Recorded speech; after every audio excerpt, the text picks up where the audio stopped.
BJP Lok Sabha चुनाव प्रबंधन समिति की बैठक शुरू हो गई है।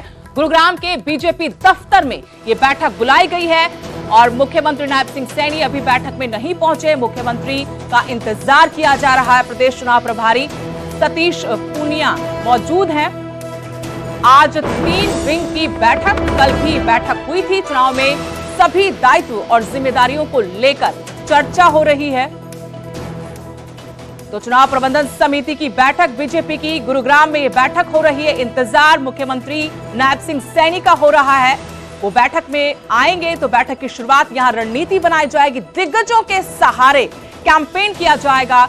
हर दिग्गज की ड्यूटी लगाई जाएगी। 90 विधानसभाओं में एक एक बड़े चेहरे को बीजेपी इलेक्शन कैंपेन की जिम्मेवारी सौंपेगी। कल भी चुनावों को लेकर मंथन हुआ था इस बैठक में और एक बार फिर से आज बैठक बुलाई गई है। यहां बैठक में इंतजार सीएम नायब सिंह सैनी का। बीजेपी लोकसभा चुनाव प्रबंधन समिति की बैठक हो रही है। सुभाष बराला अध्यक्ष, तो वहीं नायब सिंह सैनी का इंतजार। मुख्यमंत्री अभी नहीं पहुंचे हैं, उनका इंतजार हो रहा है। प्रदेश चुनाव प्रभारी सतीश पूनिया बैठक में पहुंच गए हैं। आज 3 विंग की बैठक है, कल भी बैठक हुई थी। मंथन हुआ था कि किस तरीके से चुनाव प्रचार करना है, किन स्टार प्रचारकों को चुनाव मैदान में उतारना है। मेरे सहयोगी गुरुग्राम से धर्मवीर शर्मा जुड़ गए हैं। धर्मवीर, बीजेपी प्रबंधन समिति की बैठक हो रही है, कल भी बैठक हुई थी। कल क्या रणनीति बनी थी और आज की बैठक में क्या एजेंडा रहेगा?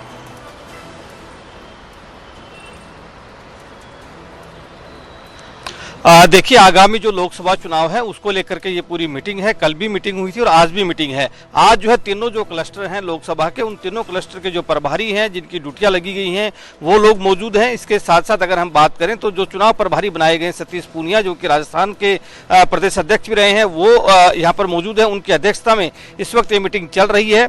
मुख्यमंत्री नायब सिंह सैनी को यहाँ पर आना था, लेकिन वो अभी तक यहाँ पर नहीं पहुंचे हैं और अभी सूचना यही है कि शायद वो इस मीटिंग का हिस्सा नहीं होंगे। वो हिसार के लिए चले गए हैं। लेकिन जो बाकी लोग हैं, चाहे उसमें सुभाष बराला हो, चाहे उसमें जो पूर्व मंत्री रहे हैं और कंवरपाल गुर्जर जो हैं, वो यहाँ पर मौजूद हैं। उनके साथ साथ जितने भी जो क्लस्टर के प्रभारी हैं और जो इंचार्ज हैं, वो यहाँ पर मौजूद है और उन्हीं की मौजूदगी में ये पूरी मीटिंग चल रही है। मंथन चल रहा है कि आगामी जो लोकसभा चुनाव है उसको लेकर के किस तरह की रणनीति जो है भाजपा बनाए और किस तरह की रणनीति के चलते आगे बढ़ा जाए। बूथ स्तर पर किस तरह से लोगों को जोड़ना है, किस तरह से बूथ स्तर पर लोगों को अपने साथ जोड़ने के साथ साथ संगठन को मजबूत करना है, इन सब जो मुद्दे हैं उनके ऊपर चर्चा हो रही है। और उसके बाद जब ये मीटिंग खत्म होगी तो उसके बाद ही जो कार्यकर्ता हैं, जिनकी ड्यूटियां लगाई जाएंगी, उन तक ये संदेश पहुंचाया जाएगा कि आगामी जो पूरे जो 25 मई को जो चुनाव होंगे हरियाणा में खासतौर से, तो उसको लेकर क्या कुछ रणनीति रहने वाली है भाजपा की, किन की क्या क्या ड्यूटियां लगाई जाएंगी,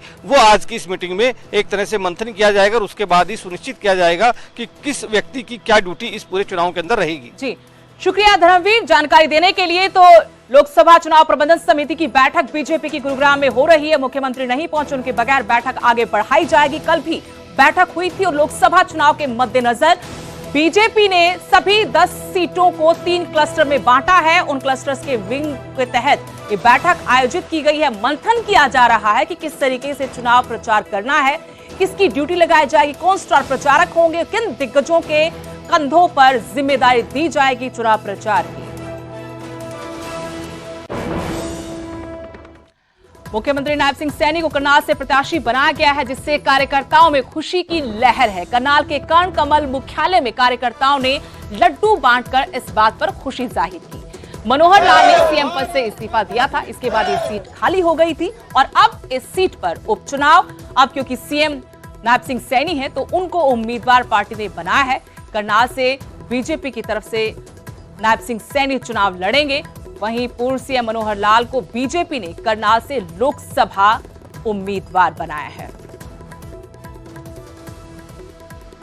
करनाल वासियों के लिए, करनाल के जितने भी हमारे वोटर्स हैं, उनमें भी एक बड़ी खुशी की लहर है। हमारे भारतीय जनता पार्टी के कार्यकर्ता, जैसे ये अभी 10 मिनट पहले टिकट अनाउंस हुई, अब यहाँ देखो कितने कार्यकर्ता आए हैं और अपने आप में मैं आप सबको, जितने पत्रकार हैं, आपको भी मैं बहुत बहुत शुभकामनाएं और बधाई देता हूं और आपसे भी ये कहता हूं, जो ये एक यज्ञ है, ये यज्ञ है 2047 तक हमारे देश को आत्मनिर्भर बनाने का, उसमें आप लोग भी सहयोग कर भी रहे हैं और आगे भी करेंगे।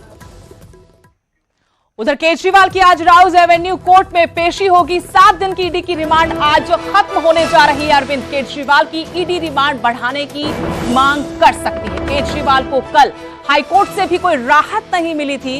कोर्ट ने ईडी को मामले में 2 अप्रैल तक जवाब देने को कहा है। केजरीवाल ने गिरफ्तारी और रिमांड को हाईकोर्ट में चुनौती दी थी, लेकिन पूरी राहत उनको नहीं मिली। आम आदमी पार्टी का यह दावा है कि अरविंद केजरीवाल आज कोर्ट में बड़ा खुलासा करेंगे। शराब घोटाले का पैसा कहां है, इस बात का खुलासा कर सकते हैं, ये आम आदमी पार्टी की तरफ से कहा गया। कल अरविंद केजरीवाल की धर्मपत्नी सुनीता केजरीवाल ने भी ये कहा था कि कोर्ट में बड़ा खुलासा करेंगे अरविंद केजरीवाल। केजरीवाल को 21 मार्च को गिरफ्तार किया गया था। ने भी इस बात का संज्ञान लिया है कि जो अरेस्ट ईडी ने किया है, उस अरेस्ट की लोकतांत्रिक प्रक्रिया पर क्या असर पड़ रहा है, उस पर सवाल है। जो अरेस्ट ईडी ने किया है उसकी लीगैलिटी पर सवाल है। जो अरेस्ट ईडी ने किया है उसकी पॉलिटिकल मोटिवेशंस पर सवाल है। ये बात आज हाई कोर्ट ने अपने आदेश में कही है और इस बात का हाई कोर्ट ने संज्ञान लिया है।